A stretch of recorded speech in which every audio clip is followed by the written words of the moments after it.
Hello there, Cheryl Sally here again with the Legacy Leaders Business Development Institute, brought to you by Treadwater Solutions. Hey, I come with a couple of tips, at least 5 of them, about today. It's going to be on the topic of food service business, restaurants and food service businesses. And it's so passionate to me. Besides the passion of helping entrepreneurs, I'm a foodie, right? I love good food, and oftentimes I used to complain about not having enough food service providers, or particularly restaurants, right? And why do some start, but then they don't last? And there are a lot of variables and a lot of answers to that. But and I talk about it in my online courses. So if you want to learn more about food, particularly food trucks, restaurants, and planning, maintaining, and really you just don't want to plan, but you want to execute a plan that and make the changes that you need to make so that you'll be here for the long term. And we're going to talk about that. Actually, I'm so excited about the series that I have coming out. It's about the food service industry. It's about food trucks, but pretty much about food service, whether it's a restaurant, whether it's a food catering or a food truck. So we're going to have a series coming out about that shortly. So excited about that. And some collateral and some assets, like ebooks and things like that. But you're going to hear from someone that is in the food service industry that has expanded from just having doing catering, having a food truck, to now having multiple restaurant locations. But so just stay tuned. I don't want to get carried off on that, but just stay tuned to Legacy Leaders Business Development Institute, because we're evolving. We're at ground zero, but we're adding courses, we're adding information, and it's just for you so that you'll be successful in your business venture. And now it's on the topic of food trucks and food services. So one of the tips, the very first tip, is do your research. Do your market research. Understand your target market. Understand the competition. Know what everybody is doing in the food service industry. Understand, do your research, conduct your market research, identify your niche, identify what sets you apart, understand what your customers want, what their preferences are, and determine the best place to locate your business. If it's a storefront, but if it's a food truck, then know before you launch and talk to people where you're going to set up your food truck. I currently have a dessert truck, and I talk to different people. I talk to places. I would pass stores. I would pass gas stations, major store, large big box stores. I would ask them. Walmart, I was set up in front of Walmart. I was set up in front of Sam's Club. I got permission to set up in front of Family Dollar. I got permission to set up at some of the local gas stations. So you have to go out and you have to engage with the community, with the public. Now I also do catering, things like that. So you have to market to see who, not only those places that I just mentioned, but other places that welcome the food trucks, right? See who else welcomes food trucks. You have to do your homework as it relates to the different festivals that are going on in town, particularly those that don't charge a whole lot for you to come set up, because there's so many variables when it comes to festivals and outdoor events and things like that. They are wonderful, they are beautiful, but if you're paying a lot to be there and it rains, then you might be out of that money. So do your research as it relates to, do your market research as it relates to the volume that some of the event planners are expecting at those festivals or at those events. If they're not paying you to be there, or if it's not a catered event, and those are the ones that I love, the ones where they actually hire me to come out and set up, and they pay just like any other catering company. They pay per person, things like that. So but do your research. Do your research on that. Tip number 2, financial planning. Oh my goodness. Create a realistic and detailed financial plan. Do your shopping list, right? Of everything that you need, from the smallest item. I don't care if it's a fork or a napkin, because you're buying in bulk. So those things, they're not just going to be $5. They're going to be, $30, $40, $50, $100, $300 just to get your inventory of the supplies that you need, particularly get started and to grow. The worst thing you can do to have happen to you if you're a food truck, restaurant, I don't care, is run out of any essential supplies. Non-essential is bad too, but particularly those essential supplies, containers, napkins, forks. Then we get on up in the food inventory. That's the last thing you want to run out of. So do your homework as it relates to financial planning and know what the costs are from the beginning and as you grow, because you want to be able to maintain, you want to be consistent. And that's getting off into another little topic there, but create a realistic and detailed financial plan and financial budget for your business. Research every possible costs, from direct costs, that food, equipment, supplies, to indirect costs, the insurance, the utilities, the business licensing and permits, all of that. What does it cost to have your food truck inspected, depending on what state you're in? We at South Carolina, we have to go through South Carolina Department of Health and Environmental Control, which has changed a little bit now, but there is a cost for, application costs for different things. So know what all the costs are, budgeting all the startup costs, and then know how to project your revenue. Managing your cash flow is crucial in preparing for unexpected expenses. That was tip number 2, financial planning. Menu development. And I'm gonna throw another one in there with menu development, but that whole branding part, I call it dressing up the baby or preparing the bride. You have to make sure that you are beautifully branded. You look the best. I don't care if you're a startup. You have to look professional, and you have to have a good brand developed. That's who you are. First impressions are lasting impressions, but develop your menu that not only appeals to your target audience, but also is cost effective and manageable. Okay, you can change it quickly if need be, because I found when I established my truck, my dessert business, that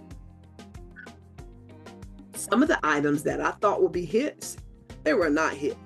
I had to change. My menu has changed probably about 3 times, because if you're a startup, you're testing the waters and you don't know what's going to catch, what your customers are really going to gravitate to. But you want to be able to adjust. You want to be able to adjust your menu and so on and so forth. And it just overall adjusting your plan, your business plan, because we can plan to do a lot of different things. But when the rubber meets the road and we actually start doing those things, we find that, this is not going quite as planned. And that's okay. It is really okay. You adjust, you pivot, and you move on, right? Because you really want to, particularly starting up. I love my startup babies, but you want to see what the market is responding to, right? And so give them more of what they're responding to. Now that may change, right? Because business is cyclical. So what's working today may not work tomorrow, meaning that it's working, but the market, they got enough of that, right? So they want something else. So you always have to be changing and pivoting and staying abreast of what your customers want. It's all about the customers. It's not about you. But anyway, that's a whole nother topic. So So your menu development, develop a menu that not only appeals to your target audience, but it's also cost effective and manageable. Consider factors like your ingredients sourcing, your pricing, and the capabilities of your kitchen. Fourth tip is operational efficiency. Woo, woo, woo. Design efficient operational processes from kitchen workflows to customer service protocols. Streamlined operations can significantly impact your profitability and your customer satisfaction. It is so critical. I talk to clients all the time about operations, getting the operations, get it down to a science, perfect your operation, your processes, your procedures. And in restaurants, we talk about the front of the house and the back of the house. There's a business as a whole is operational. So there is an operating sequences and processes going on all the time. But you want to make sure that your restaurant, your food truck, your catering service, it is flowing efficiently. Do the standard operating procedures for everything that you do and write those things down. Write the standard, develop the standard operating procedures in writing. I know it's very challenging, but don't worry about it. It'll pay off in the long run if you are looking to scale your business and grow, duplicate, so on and so forth. So focus on the efficiency of your operations. We as customers, and I take the hat off from consultant and business owner to a customer. You know what you like as it relates to quality, as it relates to timeliness when you get in your food, consistency, all right, and quantity.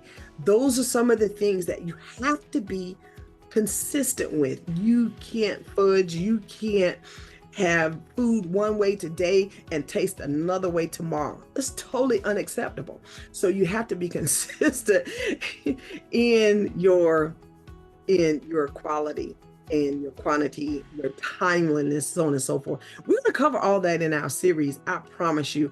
And like I said, it's a passion of mine. So I want to see you succeed, but you have to set standards and develop your operating procedures in writing.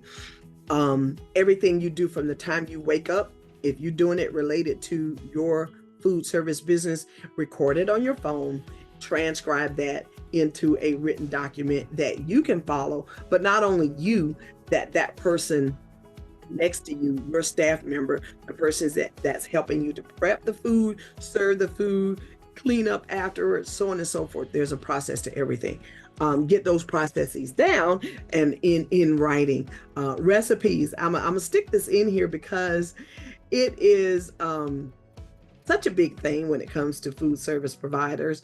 It is writing their recipes down, because a lot of times we're just shaking the salt shaker, right? We're just putting the pepper in there because we know pretty much how much to sprinkle on to get it to taste like we want it to taste. Well, with food services, in the food service industry, yes, you can do that, but you still need to, and I said yes, but you really need to establish how many teaspoons of salt is going into this batch of chicken.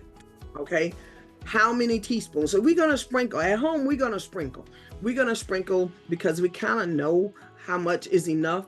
But with a food service business, right, because you want it to take consistency, you want it to be the same quality every day, day in and day out, because the customers are pretty much creatures of habit. We get used to a certain quality, and it may not be the very best. It may not be the very best, but we want it to be consistent every time we come, because we know what to expect. So think about some of the restaurants that have been out here for the long term, right? You continuously go there, right? Because you know that you're going to get the same thing every time. So write your recipes down. Don't worry about somebody stealing your idea, right? What's yours is yours. You want to, and that go, I don't want to get, my mind can go quickly deep into a particular topic. I was about to talk about worrying about the competition. Don't worry about the competition. You want to think about being the best food service provider that you can be in all areas: customer service, food quality, so on and so forth. So it goes into operational efficiency, right? I just got off the phone with a client talking about that, and he was talking about just what I'm talking about now, and about perfecting the process. Because when you're doing it at home and you're making plates for the family, you might do some food services and catering for the community and small events. But now we're talking about a business, particularly a food service business. You don't have time to take your time in the kitchen and figure out this recipe to taste. Oh, this is good. Oh, I'm gonna add a little bit more salt, a little bit more pepper, seasoning salt, so on and so forth. All of those wonderful ingredients. You don't have time to do that when you're on a food service line, right? You need to know what the recipe is, because you need to make a quick batch really quickly. So you don't have the luxury of being at home in your kitchen. So that's the importance of developing an efficient operating system for your food services, because you got a long line of people that you need to service really quickly and get the food out. Next and final tip for the day, and I can get to talking and just talk too much. But the next tip is going to be marketing strategy.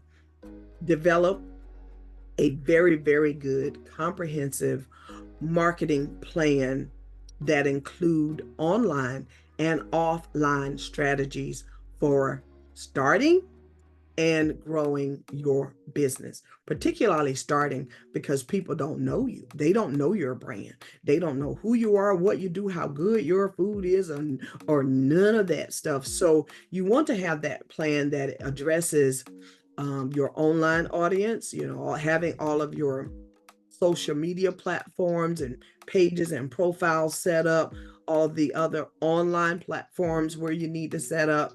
But your branding, it goes back to branding. Once you present that baby to the world, you need to look good, right? So you're gonna look into and research local advertising.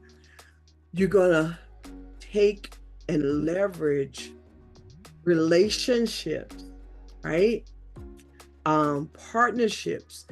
We call them the key players in the industry, the stakeholders, right? Your community, right? Marketing strategy, what's involved in that too is your community involvement and engaging. PR, that's public relations. How do you relate to the community? So, what is your strategy for sales? Or what is your strategy for advertising? And what is your strategy for public relations? Building your brand to attract customers to your food, and to enjoy and experience your food services. All right, we're going to see you and talk to you the very next time. So I look forward to chatting soon. Go check out our website, Legacy Leaders Business Development Institute, and that's www.legacyleadersbdi.com. We'll chat soon.